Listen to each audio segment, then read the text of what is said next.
PSB Nacional, para a gente uma alegria nesse início de noite. Eu sou o Tony Sec, falo diretamente aqui de Pelotas, no Rio Grande do Sul. Nessa noite, nesse importante debate, nesse momento que o nosso país exige das lideranças políticas, exige da população posicionamento sobre tudo o que está acontecendo, principalmente nos ataques que a gente vem sofrendo, tanto na área ambiental, tanto na área política, né, os ataques à nossa democracia, às nossas instituições, mas mais do que isso também um ataque muito forte à nossa educação, né, à rede das nossas universidades públicas do Brasil inteiro. Em todo o avanço que nós tivemos nos últimos anos, seguidamente nós somos atacados, né? E na semana passada a gente teve uma proposta pelo governo Bolsonaro da MP 979, que tirava as autonomias das universidades, nomeando o reitor pro tempore sem eleição nas nossas universidades. A gente ia fazer um debate focado nessa MP, mas graças à agilidade que nós tivemos lá no Congresso Nacional, dos nossos deputados, dos nossos senadores, de toda a sociedade que se mobilizou contra essa MP, a gente conseguiu que ela fosse retirada, pelo menos nesse ano. Então, eu queria dar uma boa noite para o nosso reitor, Pedro Alau, que é reitor da Universidade Federal de Pelotas, aqui da minha cidade. Eu tenho a alegria de ser estudante, ser parte do Conselho Universitário. Quero dar uma boa noite para o nosso líder do PSB na Câmara, o Alessandro Molon, esse jovem combativo que tem feito um grande trabalho lá na Câmara Federal. A Karina Vitral também, que foi presidente da UNE, é uma parceira nossa na luta em defesa da educação. A gente se conheceu no movimento estudantil, ela é lá de São Paulo, pré-candidata a vereadora, e o Antônio Elisandro, que é agrônomo, formado pela Universidade de Santa Maria e presidente do PSB de Porto Alegre. Então, começar essa nossa rodada com o reitor, né, ele vai responder algumas perguntas aqui, a gente vai seguir o debate, e queria saber, reitor, a importância que a gente tem visto. Eu, por exemplo, tenho uma grande honra de ser de Pelotas e ver a nossa universidade protagonizando o maior estudo na questão da Covid no Brasil. Acho que é a quarta ou quinta vez que tu aparece no Fantástico seguido, para nós é uma alegria, sendo uma grande referência nesse momento, e a gente queria te ouvir um pouco sobre essa pesquisa, quais as dificuldades, o que a UFPEL está pensando, né, e qual a tua posição aí em relação a tudo que a gente tem vivido no nosso país. Tony, em primeiro lugar, eu quero te agradecer pelo convite, queria fazer uma saudação para o Antônio, para o deputado Molon, para a Karina, dizer que é um grande prazer participar dessa conversa com vocês. Peço antecipadamente desculpas, porque eu vou ficar só nos primeiros 20 minutos e depois vou me ausentar. Amanhã, inclusive, eu estou indo para Brasília para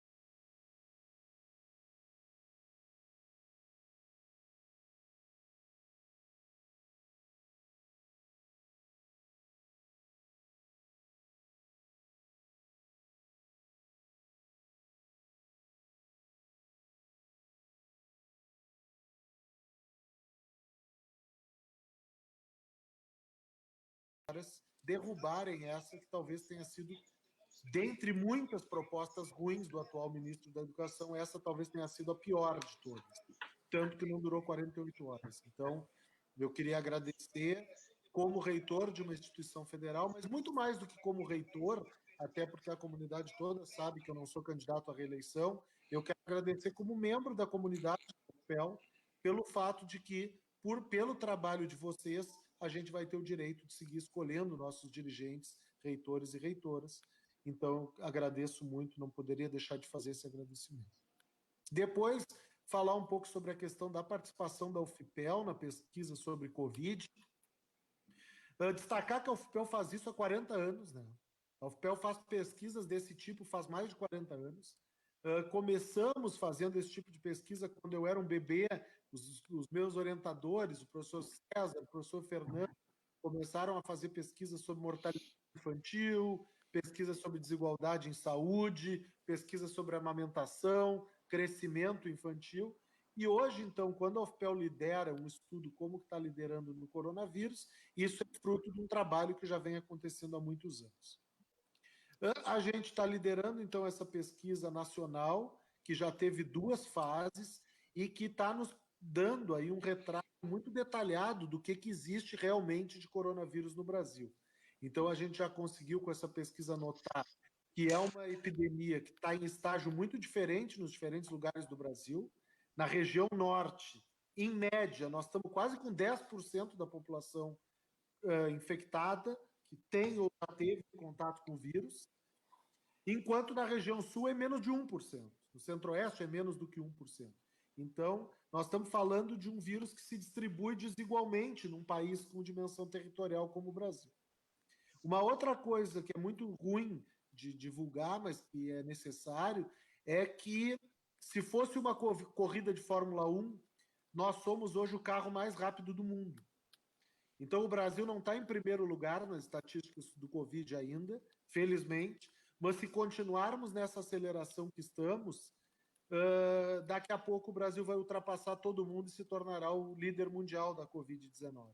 E, para isso, nós temos que tratar esse assunto com devida seriedade. Nós não podemos mais nos dar o direito de brincar com a Covid-19, de fazer piada, de dizer se é gripezinho ou se é grave. A gente tem que tratar sério. Tem mais de 40 mil famílias que perderam seus familiares por uma doença que sequer existia alguns meses atrás.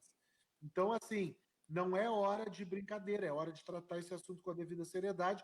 E eu sei que tem muita gente no Brasil que está fazendo isso. É o momento de um pacto federativo, governo federal, governos estaduais e prefeituras municipais, para que o Brasil feche a porta por 15 dias. O Brasil precisa fechar a porta por 15 dias para botar essa curva na descendente e aí a gente se comparar com os outros países que conseguiram botar a curva na descendente. Eu falo isso não com felicidade, eu não gostaria de ter que propor isso, mas o Brasil precisa fechar as portas por 15 dias. Porque os países que conseguiram botar a curva na descendente, são vários, neste momento que eles estavam lá no pico, como nós estamos, todo mundo queria saber quando é que ia chegar o pico. Chegou, está aí o pico. Nós precisamos agora botar essa curva para descer e, para isso, a gente precisa de distanciamento social. O que nós estamos promovendo no Brasil é um encontro mortal. Nós temos aqui um monte de pessoas infectadas, nós temos aqui um monte de pessoas suscetíveis que podem se infectar e nós estamos promovendo nas ruas de todas as nossas cidades hoje um encontro entre essas pessoas. E isso é algo completamente inaceitável. Nós precisamos garantir que, por um período, esses suscetíveis fiquem distanciados dos infectados. E a única forma de fazer isso é com um lockdown rigoroso de 2 semanas. Então, fica aí mais uma manifestação resultante dos resultados da pesquisa. A última coisa sobre a pesquisa, Tony, que eu queria destacar, antes até de parar de falar para dar tempo de algum dos colegas, se quiser dialogar alguma coisa nesses minutos restantes que eu tenho aqui, é dizer que a pesquisa revela uma diferença brutal entre o que as estatísticas oficiais mostram e o que realmente tem na população, quando a gente vai lá e olha a população. Então, se a gente quer saber quanto que tem de pessoa infectada pelo coronavírus, hoje, no Brasil, a gente pega a estatística oficial e multiplica por 6. Não é pouca coisa. Né? Nós estamos dizendo que de cada 7 pessoas que têm a doença, só uma sabe. As outras 6 não sabem. E, infelizmente, involuntariamente, essas outras pessoas elas podem para a sua rede de contatos. Então, nós precisamos tratar esse assunto com a devida seriedade. Em vários momentos, a Câmara dos Deputados e o Senado Federal mostraram que estão dispostos a tratar esse assunto com seriedade. Quando mudaram o auxílio emergencial de 200 para 600 reais, quando tem feito essa defesa do distanciamento social, agora é hora, de novo, da gente contar com o apoio da classe política brasileira para que a gente entenda que, independente das nossas diferenças ideológicas, independente do presidente da República não ser um aliado da maioria dos governadores e os governadores não necessariamente serem aliados dos prefeitos, independente de tudo isso, o Brasil precisa botar essa curva para descer. E a única forma da gente botar essa curva para descer, já que não temos uma vacina, é que a gente se feche rigorosamente por 15 dias. Então, eu encerro com essa manifestação, Tony, até para dar tempo, pelos próximos 6 minutos, de eu participar de algum bate-bola que vocês julguem importante comigo, e depois deixar que vocês façam essa live tão importante, tenho certeza que vai ser bastante interessante. Viu, Pedro? Quero agradecer mesmo a tua participação, né? Como eu falei no início da live, para a gente, principalmente aqui de Pelotas, do Rio Grande do Sul, um orgulho muito grande ver a UFPEL protagonizando e a tua figura também enquanto coordenador da pesquisa, enquanto reitor. Acho que dialoga muito com o que a gente tem defendido da importância das nossas universidades no Brasil inteiro. Aqui em Pelotas, por exemplo, até para os outros convidados, para quem está nos acompanhando, além da pesquisa, a universidade fez toda a produção de álcool gel, fez produção nas máquinas de impressão 3D, diversos equipamentos de proteção individual para os profissionais da saúde. Então, um destaque muito grande, quero parabenizar já, reitor. Tu, além de ser o reitor mais jovem do Brasil, na minha opinião, que sou da tua universidade, tu é o melhor reitor do Brasil. Então, muito obrigado pela participação. Passar para o nosso deputado Molon também, fazer alguma consideração, deputado, enquanto o nosso reitor está na live. Boa noite. Boa noite, Tony. Primeiro, eu queria cumprimentá-lo pela iniciativa, pela ideia desse bate-papo. Só gente qualificada, gente bacana, gente que merece nossa admiração. Queria começar cumprimentando o reitor da Universidade de Pelotas. Parabéns pelo trabalho. Receba aí nossa admiração, reitor, nosso aplauso e nosso carinho aí por toda a comunidade acadêmica que vem se dedicando muito para ajudar a encontrar saídas para o Brasil.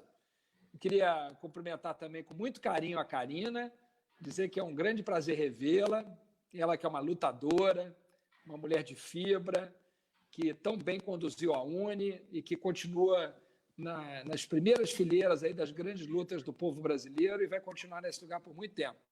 Parabéns, Karina, que bom ter você aqui com a gente nessa conversa. Né? Obrigada. E cumprimentar também o Antônio Elisandro, presidente do PSB da capital do Rio Grande. Né? Eu sei bem como é que assim, essa fibra dos gaúchos. Eu sou filho de gaúcho, meu pai era de Erechim, então eu tenho sangue gaúcho aqui correndo nas minhas veias. Então, meu pai, quando falava do Rio Grande, era uma coisa assim forte, a gente muito presente. Né? E o Tony, que eu espero que em breve possa chamar de prefeito da cidade de Pelotas. Estamos torcendo com você, Tony, e torcendo para que a gente consiga construir uma bela campanha aí em torno de você. Eu queria aproveitar os minutos do Pedro, e vou chamá-lo assim pelo nome, tá? Em vez de magnífico reitor. Embora tenha uma deputada muito amiga nossa, que é uma pessoa sensacional, a Margarida Salomão, e ela foi reitora também da Universidade Federal de Juiz de Fora, e ela disse que a melhor coisa do dia dela é quando ela entrava na universidade e os funcionários da universidade cumprimentavam-na, dizendo assim, bom dia, magnífica. Ela disse que já começava bem o dia, quando era chamada de magnífica logo no começo do dia. Disse, ganhava o meu dia. É um título muito bacana. Mas então, reitor, eu queria perguntar sobre essa pesquisa, quer dizer que, pelo que eu estou entendendo, além dessa avaliação que se tem hoje da subnotificação, que seria de um caso em cada 7 apenas, né, pelo que o senhor está dizendo, para cada caso conhecido, 6 desconhecidos, os últimos achados, né, as últimas principais conclusões seriam nessa direção da imprescindibilidade, né, de um lockdown de 15 dias, é isso? Assim, o mais rigoroso de todos. Isso seria... Eu pergunto isso porque eu vou dizer isso no Congresso, dizendo que, ouvido o senhor isso, essa pesquisa que o senhor vai apresentar amanhã para o Ministério da Saúde, né? O senhor está vindo para Brasília para isso, a gente pode dizer isso, que segundo os seus estudos, os estudos da universidade, é um lockdown de 15 dias, com o maior rigor possível para jogar a curva para baixo, é isso mesmo? Exatamente, deputado. Então, enquanto eu já me despeço de todos, eu quero lhe dizer isso e lhe agradecer se puder transmitir essa manifestação para todo o Congresso brasileiro. O resultado da pesquisa, o que ele mostra concretamente é que o Brasil é o carro mais rápido da pista. A aceleração brasileira é incomparável, não tem nenhum outro lugar que aumentou tão rápido assim em tão pouco tempo. Foi 53% de aumento em 2 semanas pela pesquisa, e não é estatística oficial, é pesquisa, entrevistando as pessoas na casa delas e testando as pessoas nas suas casas. Então, assim, pelo fato de que o Brasil é o carro mais rápido da pista hoje, se a gente quer se livrar, no bom sentido, do coronavírus, a gente precisa desacelerar. e a única forma de desacelerar essa transmissão hoje é fazendo um lockdown rigoroso por 15 dias, garantindo que a curva entre na descendente, como entrou nos outros países, nós não estamos falando nenhuma novidade, e com essa curva na descendente, aí sim a gente vai ter muito mais tranquilidade para começar a trabalhar com uma reabertura planejada, responsável, quando os números estiverem caindo. A Alemanha tem futebol de novo hoje. Está tendo jogo de futebol na Alemanha todo fim de semana. A Itália está voltando ao futebol. Eu falo isso para mostrar, nós não estamos longe deles. Só que para chegar lá, a gente tem que fazer o que eles fizeram. Na hora que está em cima do topo, fecha tudo. Não deixa se encontrar infectados e suscetíveis. Façamos isso por 15 dias, rigorosamente. A curva vai na descendente e nós poderemos começar a pensar em voltar às nossas atividades habituais. Tony. Fechou? Antônio, Karina, muito obrigado. Desejo uma ótima live para vocês e qualquer coisa eu estou sempre à disposição. Um abraço. Valeu, Vitor. Um abraço. Bom trabalho, Vitor. Agora contigo, Karina. Dá tuas boas-vindas aí para o nosso pessoal aí. É uma alegria te ter na live aqui do nosso PSB Nacional, porque é uma parceira, e o PCdoB, que é parceiro de anos do nosso partido. Nós estamos alinhados na maioria das cidades brasileiras, aí, então para nós é uma alegria ter uma mulher tão líder e tão influente como tu é aí em toda o JS Nacional. Obrigada, Tony, pelo convite. Tony, que foi diretor da Uni junto comigo, a gente foi junto, né? Fizemos muitas lutas, desde o golpe, lutando contra o Temer, lutando contra o Bolsonaro, e isso é muito importante, né? Porque a gente vê o resultado de tudo isso, mas a luta ela também é importante, a resistência, e ela vai com certeza ficar para o caminho que a gente vai construir para o futuro. Então, queria agradecer muito o convite, Tony. E eu acho que essa fala do reitor da UFPEL, ele é muito emblemático, né? É muito emblemático, primeiro, quando uma universidade se propõe a estudar efetivamente, a contribuir para a sociedade, o que mostra a relevância social que as universidades, em especial as universidades públicas, têm, porque é claro que a gente luta para democratizar a universidade, a gente luta para que a universidade seja cada vez mais relevante na sociedade, cada vez mais engajada em solucionar os problemas da universidade, mas não existe nenhuma instituição pública tão engajada e tão importante e relevante na solução dos nossos problemas, isso em todas as áreas do conhecimento.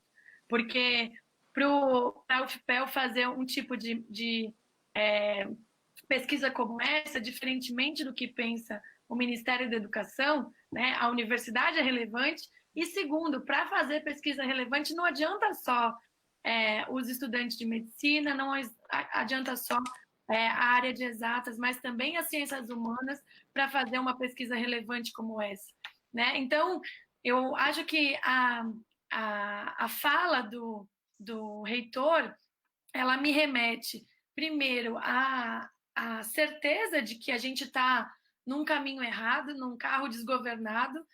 Se a gente pudesse utilizar a analogia que o professor usou, esse carro está acelerado, é o mais acelerado nessa corrida e ainda está desgovernado, né? Ainda está sem piloto, porque a gente não tem até agora um ministro da Saúde, o presidente é um genocida, não está nem aí para as milhares de mortes que a gente está acumulando, né? Nunca, desde o primeiro dia da pandemia, falou sério sobre isso, lamentou nenhuma morte e muito menos conseguiu fazer coisas efetivas para conseguir achatar a curva, né?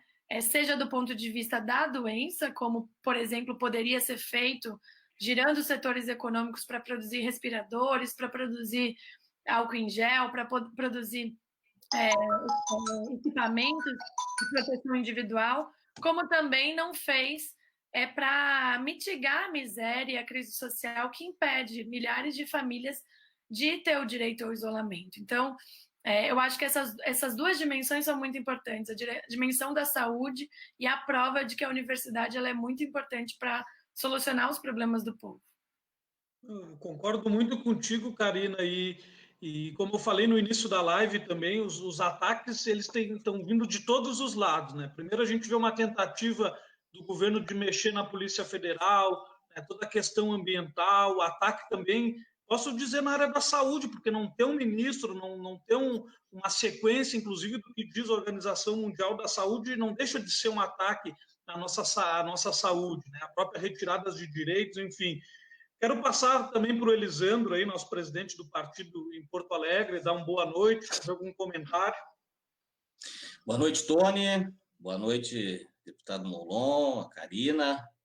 Quero dizer aqui da minha alegria, da satisfação de estar aqui com vocês nesse bate-papo. Agradecer aí primeiro ao amigo Tony pelo convite. O Tony é um menino que tem uma trajetória que eu tenho orgulho de dizer que tem uma certa semelhança, e eu recebi um recado aqui de uma pessoa que está nos assistindo, que disse que nós poderíamos ter um parentesco, Tony, o pessoal está achando isso, né, pela alguma semelhança, mas não é necessariamente física. O Tony é um menino vindo do interior, como eu, né, estudante de universidade pública, das áreas das rurais, né, no primeiro momento, depois derivando aí para as urbanas, e assim como eu também tem a sua formação muito ligada, né, ao movimento estudantil e à Juventude Socialista Brasileira, né, nossa guerreira JSB. Então, fico muito feliz de poder estar debatendo e ver a tua caminhada também, aí, como já foi citado aqui pelo nosso deputado Molon, dizer que estamos na torcida, estamos acompanhando e temos certeza que teremos bons frutos ali pela frente. Dizer para a Karina que eu tive a oportunidade de assistir o Fidel Castro em 1999 no Mineirinho, acho que era o 46º Congresso da UNE, na época Capelli era o presidente. Nos meus áureos tempos de DCE de Santa Maria, o Orlando Silva, né, dormia conosco lá no auditório, né, sabe como é que é as militâncias estudantis, então tem muito orgulho. Eu acho que no início dos anos 2000 ali eu participei de uns 4 a 5 congressos da UNE, e é muito importante que a gente mantenha as nossas entidades vivas, né, nesse momento que a gente está vivendo, na linha do que tu falou, onde a gente vê, parece que o mundo das trevas, né, está se erguendo e a gente precisa jogar luzes, né, parece que a gente vê a barbárie retomando, né, nesse retrocesso, e a gente precisa defender, né, lutar com as nossas referências históricas, como é a UNE, né, como é o JS, e uma tradição também dos nossos partidos, né, na política brasileira. Então, uma satisfação estar aqui e me dirigir também aí ao nosso deputado Molon, né, dizer que eu lhe acompanho de longa data. Estava olhando ali, por exemplo, o seu trabalho na época da construção do Marco Civil pela internet, né, e a garantia das liberdades, né, da internet como um território livre. E às vezes fico pensando, né, aquele momento bonito que se construiu isso, mas hoje, né, a gente vê essa liberdade, sabendo que a internet era um terreno aberto, né, muitas vezes para se produzir as fake news, todo esse debate, né, que a gente vê distorcido, né, e que a gente precisa da mesma forma combater. Então, lhe acompanhei aí como nosso líder da oposição também em 2019, com muito orgulho. Grande né, trabalho. Agora, a gente fica satisfeito, faceiro, como se diz aqui no Sul, né, com o nosso orgulho bairrista aqui, mas de ver um companheiro nosso nesse papel importante de liderar a oposição, o próprio PSB nesse momento aí. A gente saúda esse processo das janelas pela democracia, de construir uma grande frente, né? E, enfim, eu creio que, me apresentando, Tony, aí tu me controla, porque a gente fala muito, vamos ver outras pessoas, né? Mas eu sou, como disse, oriundo da educação pública, né? Tenho dificuldade de conceber a educação privada, acho que o conhecimento deve ser compartilhado, né? Cada vez mais, como um processo de independência, de autonomia, de libertação, né? Sou daqueles oriundo da universidade pública, beneficiário de assistência estudantil, de morar em casa de estudante, de ser beneficiário de restaurante universitário, de bolsa de iniciação científica. Então, eu sou produto, né, de quem viveu na Universidade Federal de Santa Maria, aqui na Universidade Federal do Rio Grande do Sul, né, fiz uma pós também em gestão pública municipal pela UFSM novamente, e vejo com muita satisfação, para encerrar agora toda essa minha introdução, que além daquilo que o reitor aqui, Pedro Alau, nos trouxe, né, mostrando quanto que a UFPEL está contribuindo para todos aqueles gestores conscientes que querem fazer políticas públicas e tomar decisões difíceis nesse momento, mais com base no conhecimento, né? Mas eu fui procurar até para a nossa live aqui, vi coisas bacanas, como, por exemplo, o FMG. Eu tive a oportunidade de dirigir aqui no município o órgão de saneamento, né? E vi que a FMG está fazendo pesquisas que atestam coisas semelhantes como o FPEL, de mostrar uma grande subnotificação. Eles chegam a falar lá na proporção de 1 para 10, a partir de análise da presença do vírus no esgoto sanitário. E eles estão também mostrando isso inicialmente em Belo Horizonte, mas seja produto de uma universidade federal. Lá existe um instituto que trata da questão da estação de tratamento, e eu vejo aqui, da mesma forma, não é diferente na UFSM, lá tem um hospital universitário, né, com muitas ações, também de envolvimento. Da UFPEL eu vi, por exemplo, nas notícias ali, o pessoal fazendo educação popular, né, sobre o coronavírus. E aqui a URGS tem um grande projeto também, que é um dashboard que o pessoal da estatística montou, onde você tem, né, todos os hospitais da capital, do Rio Grande do Sul, do Brasil, como consultar em tempo real o número de leitos de UTI disponível, o número de leitos de modo geral. Então, esse é o momento em que se recorreu, depois de tanta negação, né, a gente vê as universidades aí, né, mesmo com esse enfrentamento todo que é planejado, né, de aproveitar a pandemia, que a gente vê isso, né, mas as universidades, com toda essa dificuldade, à frente no pioneirismo e fazendo um papel muito relevante para a gente enfrentar esse processo. Com certeza, Elisandro. E passando aqui para o nosso deputado Moloco, eu quero trocar um assunto com ele. Antes disso, dar uma boa noite para o nosso vereador Antônio Pérez, aí está nos acompanhando, mandou um abraço para o deputado Molon. Quero dar um parabéns, quero agradecer também a presença do Matheus, aqui de Pelotas, o BIT, nosso parceiro, também é do Conselho Universitário da UFPEL, enfim, para todo mundo que está nos acompanhando do Brasil inteiro aqui na página do PSB Nacional. Deputado, a gente tem visto assim um governo com muitas dificuldades de fazer ações, como, por exemplo, a liberação do auxílio emergencial, tudo muito dificultoso, um governo que não está conseguindo, parece, se encontrar. Mas, ao mesmo tempo, a gente vê uma rapidez muito grande no sentido de ataques, né? Como foi essa questão da MP, como foi os ataques que a gente teve no Supremo Tribunal Federal nessa semana, enfim. Isso tem exigido aí um dinamismo muito grande das bancadas de oposição na Câmara Federal, né? O que tu confirma essa informação? O que tu pode nos agregar nesse sentido? E desde já parabenizando aí toda a ação da bancada do PSB, do PCdoB, em nome da Karina, enfim, de toda a oposição.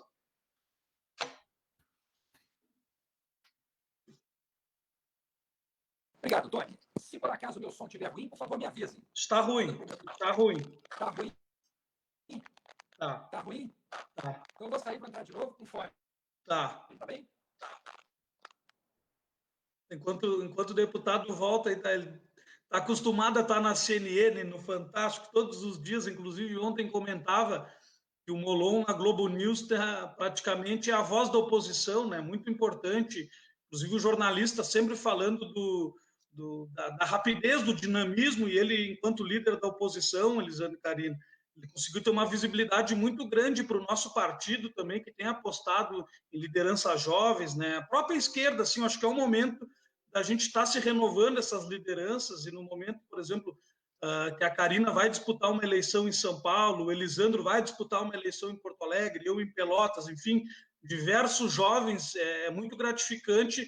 Felizmente, a gente precisar de um momento político como esse para se renovar, mas é muito gratificante ver tantos jovens líderes no Brasil inteiro. Oi, deputado.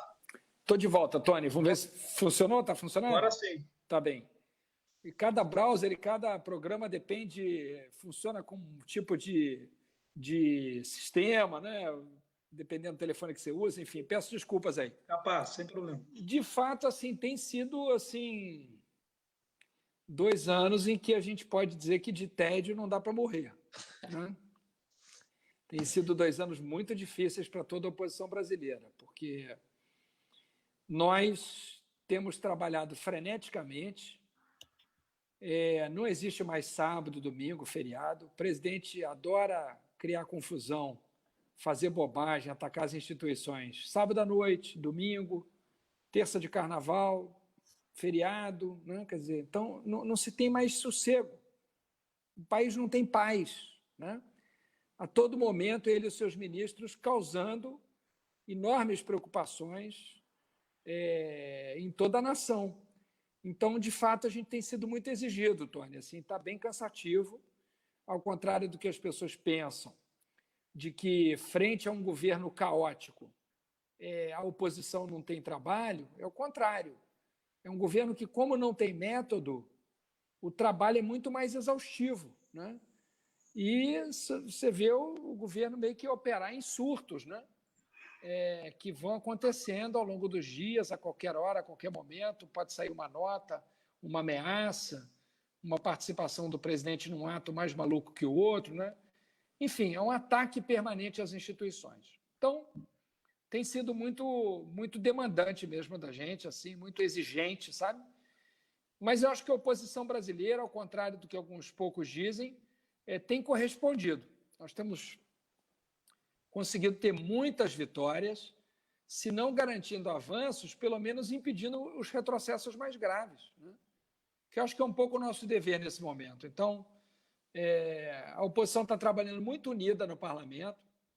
Eu sei que esse tema, quando envolve eleições, sejam as eleições de 2020 ou 2022, é mais sensível, é mais difícil, mas, felizmente, isso não tem nos atrapalhado no parlamento. Felizmente, no parlamento, a gente tem conseguido trabalhar juntos, assim, não tem tido disputa de egos, vaidades, projetos, individualismo que tenha nos atrapalhado lá, não. Felizmente, os partidos têm os seus projetos, isso é lícito, é natural, né?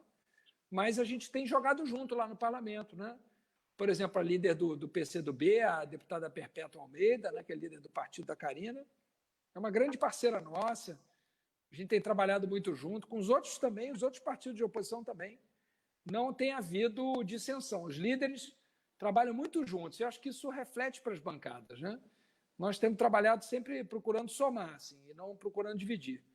Então, acho que tem sido um trabalho importante, assim, exigente, demandante, mas muito importante, e acho que tem conseguido, aos trancos e barrancos, segurar o país, né? Evitar que o país descambe, né? Felizmente, agora, com o Supremo reagindo também, hoje, com quebras de sigilo, buscas e apreensões.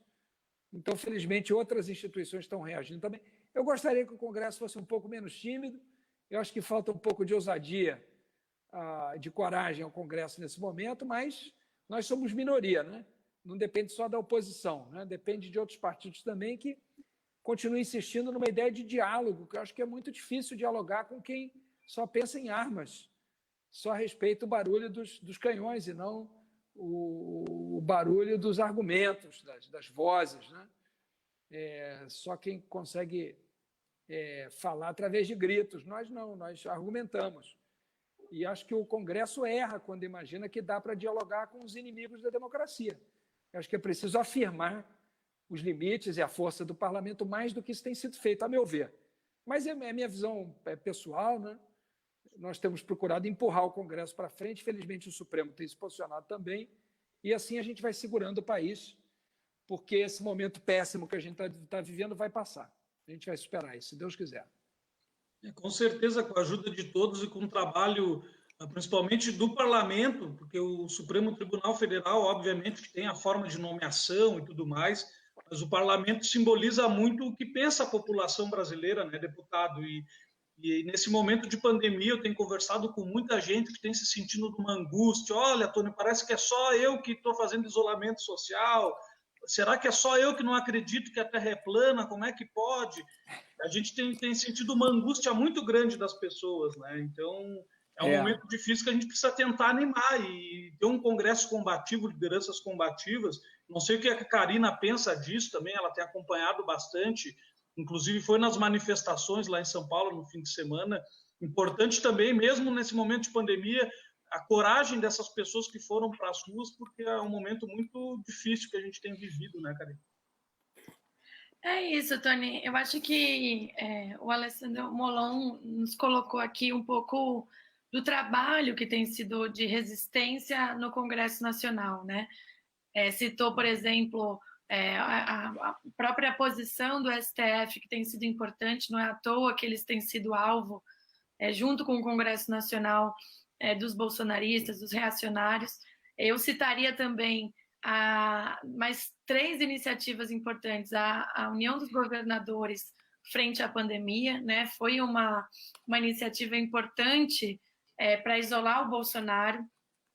e outras duas frentes, manifestos, como o manifesto Somos Muitos e o manifesto Somos 70%, que uniu e que ampliou, através de lideranças da sociedade em geral, para essa luta contra o Bolsonaro. Porque eu acho que a ideia que o PCdoB defende e que o PSB também comunga dessa ideia é de que o Bolsonaro é um inimigo tão forte, né? Nós não somos daqueles que subestimam o Bolsonaro. Eu, por exemplo, me recuso a chamá-lo de louco.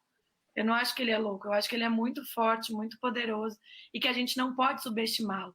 Mas exatamente por identificar que ele é muito forte, a gente precisa também unir muita gente do lado de cá, né? Muita gente, inclusive, que talvez não tenha o mesmo pensamento que a gente, mas que a gente precisa para formar maioria na sociedade, maioria no parlamento, maioria para barrar os retrocessos e, quem sabe, inclusive, promover avanços. Todas os avanços que a gente teve nesse último período, mesmo as políticas durante a pandemia, é preciso dizer, o Bolsonaro, se dependesse do governo Bolsonaro, não saía nada, absolutamente nada. E foi o Congresso Nacional, de forma ampla, né, sob a atuação da oposição, sobre a liderança da oposição, mas dialogando de forma ampla, construindo com todo o Congresso, que se aprovou o auxílio emergencial de R$600. É preciso lembrar, a ideia do Bolsonaro era primeiro não tinha auxílio, depois o Paulo Guedes ainda propôs R$200. A gente derrotou o Bolsonaro para aprovar o auxílio emergencial. A mesma coisa, o auxílio para os estados e municípios, a dificuldade que foi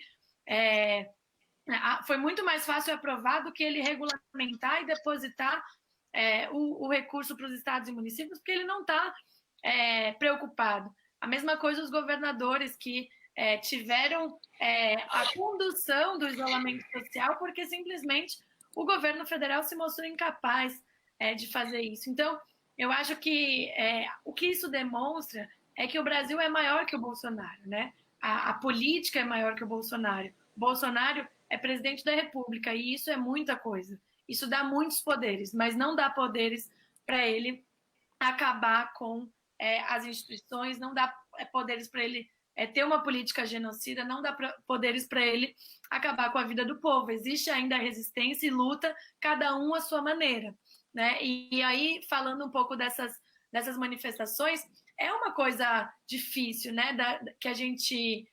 eu gostaria muito de poder ficar em casa e não precisar ter motivos para manifestar. Sinceramente, a gente é da oposição, e se o Bolsonaro tivesse incorporado um líder político e tivesse combatendo, tentando unir o país para acabar com a pandemia, ninguém ia estar indo para a rua contra ele, ninguém ia fazer picuinha no Congresso Nacional. A gente ia baixar, colocar uma bandeira branca e dizer, vamos todo mundo combater a pandemia. Mas, infelizmente, hoje a gente tem que combater a pandemia e o vírus Bolsonaro, que é tão grave quanto a pandemia. É um vírus que mata, é um vírus que despolitiza, é um vírus que tem má influência. É preciso dizer, a gente está indo para a manifestação, por quê? Porque ele incentivou todos os dias, todos os finais de semana, as manifestações da extrema-direita.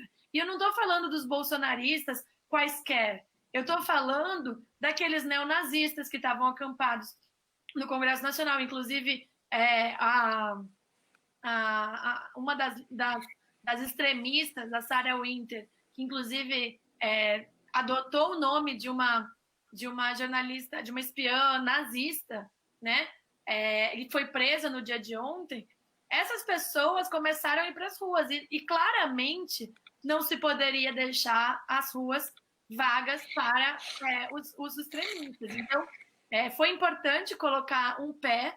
É claro que a manifestação não é para todo mundo, então a gente organizou uma manifestação que não foi uma convocação generalizada, foi para as ruas quem pôde. Eu mesmo, por exemplo, eu moro sozinha, não tenho ninguém do grupo de risco, estou fazendo isolamento há muitos dias, então fomos com a tentativa de colocar um isolamento social na passeata, fomos organizados de máscaras, distribuímos álcool em gel, que é a possibilidade que a gente tem hoje. Eu gostaria que a pandemia acabasse para a gente voltar a ir para a rua, porque eu tenho certeza que quando essa pandemia acabar, a gente vai construir grandes manifestações contra o Bolsonaro. porque o Brasil deu demonstrações, mesmo dentro de casa, de que não vai aceitar a escalada autoritária do Bolsonaro. E a conta da crise econômica, a conta das milhares de mortes, tem que ficar nas costas do Bolsonaro, porque ele foi negligente com o nosso povo. Muito bem, Karina. Faço das tuas palavras as minhas. Elisandro, quer fazer algum comentário em cima dessa fala da Karina? Na verdade, só reafirmar, porque algumas coisas que ela disse são muito interessantes do meu ponto de vista. Nós não podemos subestimar uma situação em que a gente dorme com um inimigo que é intencionado não de agora, né, e que tem uma situação de desprezo pela vida, demonstra isso nesse momento. Quer dizer, a sua política, o seu objetivo, a sua estratégia, né, de jogar o caos, né, junto com as fake news, de desestabilizar e de criar, né, esse embate constante, é muito desesperador. Quer dizer, elas criam um grau de dificuldade muito maior para enfrentar a pandemia, né? Quando se fala, por exemplo, da dificuldade da assistência, né, na verdade, há uma desassistência programada, né? Uma situação onde a insuficiência é um projeto, né, que faz parte disso, né, porque as vidas têm um valor muito relativo nesse processo. Então, esses movimentos que falou, claro que se saúda muito, né, porque os caras estavam sozinhos em determinado momento nas ruas. Então, é muito complexo para a gente que acredita, né, e que percebe a presença do vírus, né, tomar essas decisões. Então, eu saúdo, eu parabenizo quem tem a coragem. Eu né, ouvi as lideranças, fiquei com muita vontade, não fui para a rua ainda, né, mas eu tenho muita alegria de receber as notícias das pessoas que estão fazendo esse contraponto direto, né? E queria ouvir também do deputado, se possível, que na base a gente sempre fica muito no limite entre o impeachment e o golpe, né? Estariam nos extremos. Eu não acho que nada esteja no horizonte para amanhã, né? Mas acho que as condições elas estão aí dadas para serem construídas, né, um caminho, e esse rumo não está definido, né? Então, a gente hoje viu, por exemplo, a perspectiva do próprio adiamento das eleições, toda essa questão da dificuldade, né, das atividades presenciais, mas há muita expectativa em relação a isso, né? Muita dúvida, muita ansiedade, muita agonia da população, né, sobre essas questões que nós estamos falando. Eu acho que o Antônio tem razão. Assim, eu acho que essas duas coisas não estão previstas para amanhã, mas é preciso ficar atento. Não é? Eu acho que a gente não tem, no Brasil, nesse momento, condições para que seja dado um golpe com apoio da sociedade, mas não tenho nenhuma dúvida de que esse é o sonho de consumo do presidente da República. Agora, eu acho que não há, da parte da sociedade brasileira, da parte da imprensa, da parte das igrejas, em sua maioria, da parte da OAB, da parte da BI, da parte dos demais poderes, qualquer apoio a essa medida do presidente. E nisso a situação é muito diferente de 64. Não é? Lamentavelmente, em 64, houve quem apoiasse aquilo, além dos militares. Agora não. Agora não há ambiente para isso no Brasil. Então isso torna tudo mais difícil. E eu acredito que a reação firme do Supremo esteja mostrando que os ministros não estão de brincadeira e que isso não vai ficar desse jeito. Então, eu apostaria muito mais numa reação firme das instituições. Não acredito que a preocupação do presidente da República passe pelo Congresso, mas acredito que passe pelo Judiciário, especialmente pelo TSE. Por isso, toda a animosidade, a raiva, a virulência dos ataques do presidente aos tribunais. Porque é de lá que ele teme o fim de seu governo. Não é do Congresso, onde ele, lamentavelmente, tem conquistado partidos para sua base, usando o expediente que ele criticou a campanha inteira. Mas como ele se sente mais seguro em relação ao Congresso agora, vira os seus canhões simbólicos e de fogos de artifício em direção ao Supremo. Só que o Supremo decidiu reagir. E isso é muito positivo.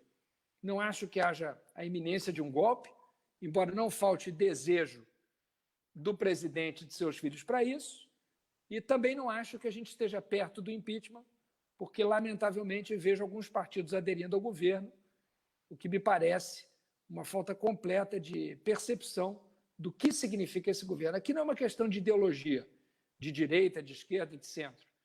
É de compromisso com a salvação da democracia brasileira, né? Muito bem colocado, deputado. E até para complementar, acho que isso faz muito importante, principalmente para a militância do PSB que está nos acompanhando aí nesse bate-papo, voltar a reforçar a importância da nossa organização na Câmara Federal. Essa própria questão, obviamente que o Bolsonaro e o governo tentam colocar coisas, mas que se a gente não tivesse um cuidado, não tivesse vigilantes, as coisas iam passar de uma maneira muito mais facilitada. Acho que tu fosse muito feliz na tua fala, e que tem falado isso para o Brasil inteiro, deputado, a questão da gente não consegue avançar, mas ao mesmo tempo está conseguindo garantir que não sejam feitos retrocessos de uma maneira em grande escala. Obviamente que a gente não consegue escapar de todos. Então, nos dá uma certa, apesar dos apesares, nos dá uma certa tranquilidade ter deputados, né, na liderança do nosso partido, do PSB, de uma maneira tão incisiva, que consegue convencer as pessoas e que, ao mesmo tempo, começa, inclusive, a dar uma nova visibilidade, uma nova cara para a esquerda brasileira, muito dependente do PT. Então, quando eu vejo uma liderança do PCdoB se destacar, uma liderança do PSB, ou até mesmo do PDT, nos dá um orgulho também de saber dessa renovação. E a gente não vai longe. A gente, por exemplo, todos aqui fazem parte das direções nacionais de seus partidos, né? O papel que essa nova geração tem tido, inclusive, nas decisões políticas e na reoxigenação dos partidos políticos. Então, acho que a nossa live foi muito bacana. Obviamente que a gente poderia aqui ficar falando muitas horas do governo Bolsonaro, da questão do Brasil.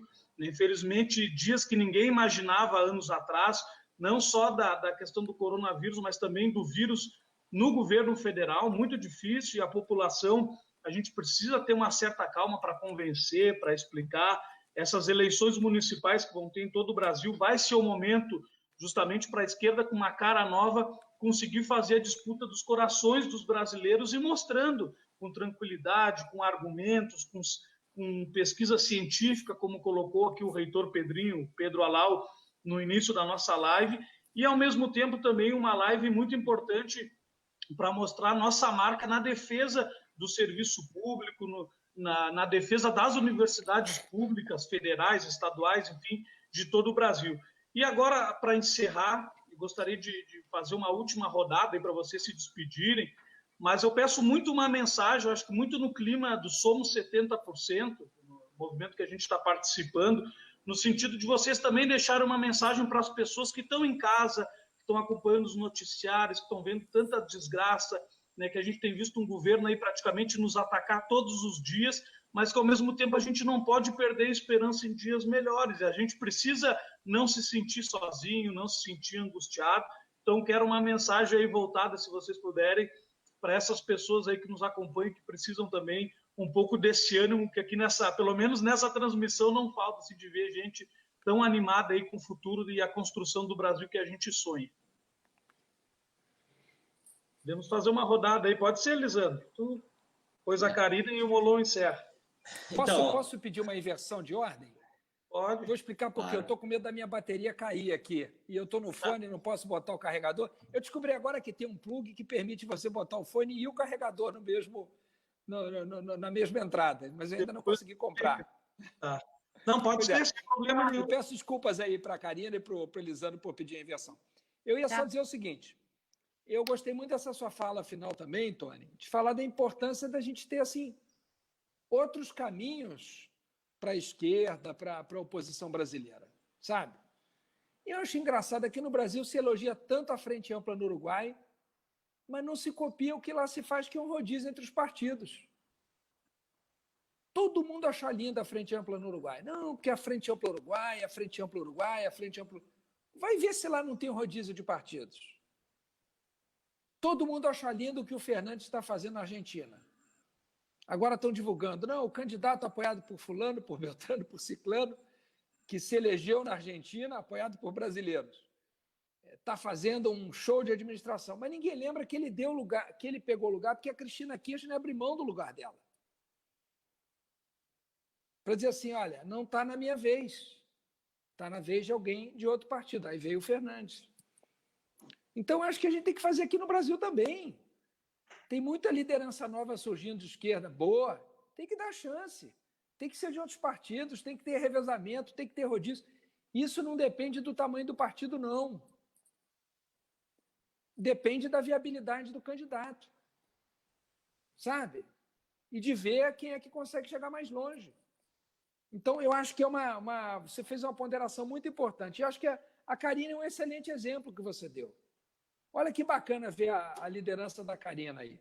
E liderança testada já, que já mostrou que não veio para brincar, não. Como foi a frente da Uni, por exemplo. Não é? A força das mulheres, a força das candidaturas negras. A gente tem que mudar, tem que se abrir. Acho que o deputado caiu a bateria. Ele tinha razão. Ele tinha razão. Ele falou das candidaturas negras, enfim, quero também mandar um abraço para a Valneide, que é secretária nacional da negritude do PSB, está nos acompanhando aí na live, aí, mandar um abraço para ela muito especial. Dizer que aqui em Pelotas a gente está construindo aí uma bancada muito forte aí na Câmara Municipal de negros e de mulheres, então a gente muito empolgado. Passar para o Elisandro, então, Claro. deixar uma mensagem aí para a nossa galera que está nos acompanhando aí, se despedir também. Muito obrigado, Elisandro. Sei do trabalho que tu está fazendo do PSB em Porto Alegre, muito importante para a gente se consolidar também na nossa capital aí. Obrigado, Tony, mais uma vez aí pelo convite, parabéns pela live, pelas lives que tu vem fazendo, cumprimentar aí a Karina e reforçar a importância, né, da gente ter cada vez mais mulheres na política com essa coisa verdadeira, né, que construíram sua caminhada, que a gente possa ter mais mulheres assim. Nós estamos vivendo um momento que ainda bem que parece que a justiça eleitoral vai pegar mais pesado em relação às candidaturas laranjas, né?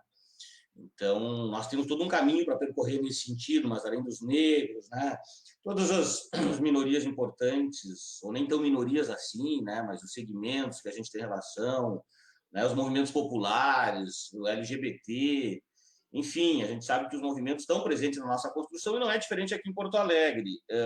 Na linha da esperança que tu fala, né, o Beto Albuquerque, que é uma referência aí para mim, ele tem dito nas lives dele, né, que a esperança tem duas filhas, né, que é a indignação e a coragem, né? Então, acho que nós precisamos semear isso, essa esperança, nos motivarmos com isso, nos automotivarmos dessa forma. E aí, claro que existe essa reflexão das eleições municipais, né, que a gente se inspire nessas referências que o Molon trouxe aqui. Eu citaria o caso de Portugal, né? O pessoal conseguiu também, pelos relatos que a gente tem, superar os problemas, as divisões históricas, né, por um projeto. Então, quem sabe a gente, né, não começa de uma forma mais consistente, ou recomeça, isso melhor dizendo, pelas eleições municipais. E deixaria só duas sugestões, Tony, para próximos debates, né? Um na linha das universidades, que é o tema aqui. Hoje, né, nessa coisa do Ventribe, né, cai, não cai, eu vi falar, inclusive, de não ter mais um ministério exclusivo para a educação.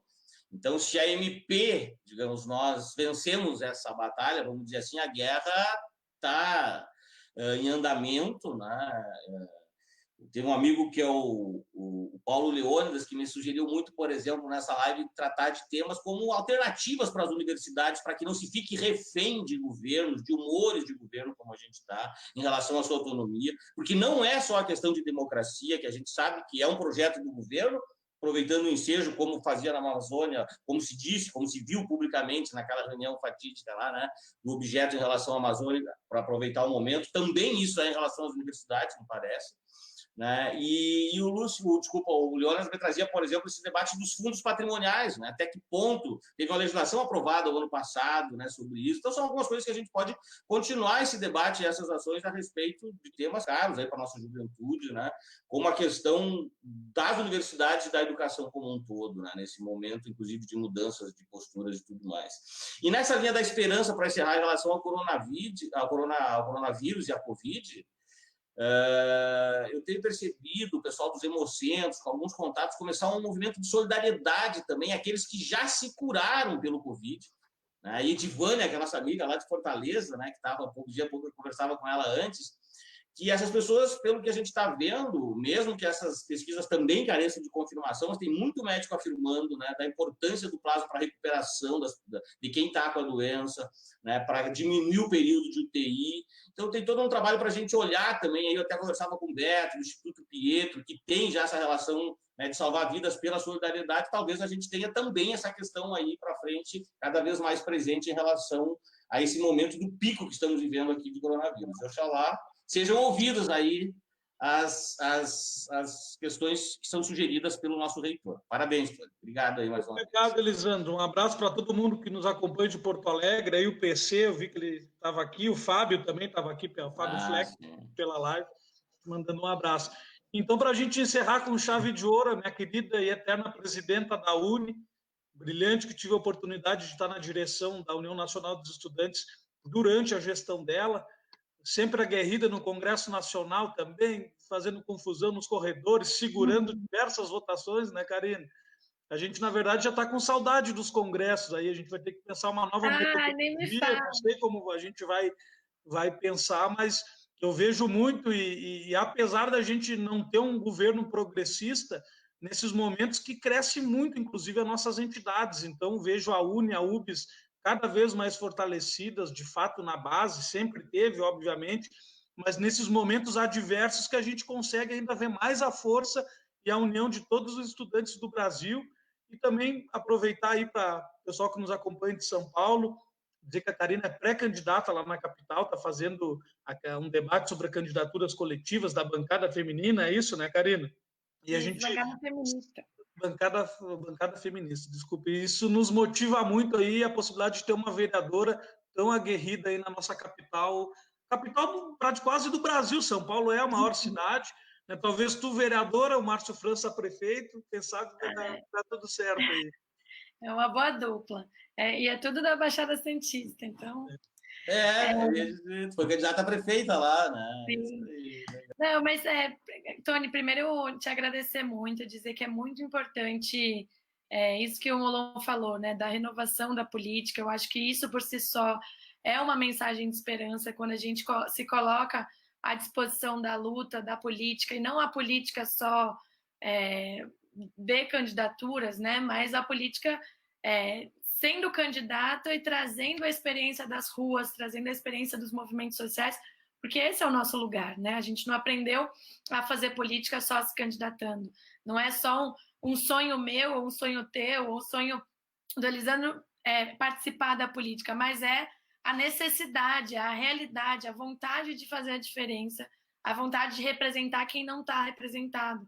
Então, acho que a mensagem que eu tenho para deixar é que o Brasil é maior que o Bolsonaro, e que a gente vai superar essa pandemia, vai tirar o Bolsonaro de lá e vai retomar o Brasil com muita luta, com o nosso povo ao nosso lado e fazendo a resistência necessária. Então, obrigada, Tony, pela sua luta e pelo convite.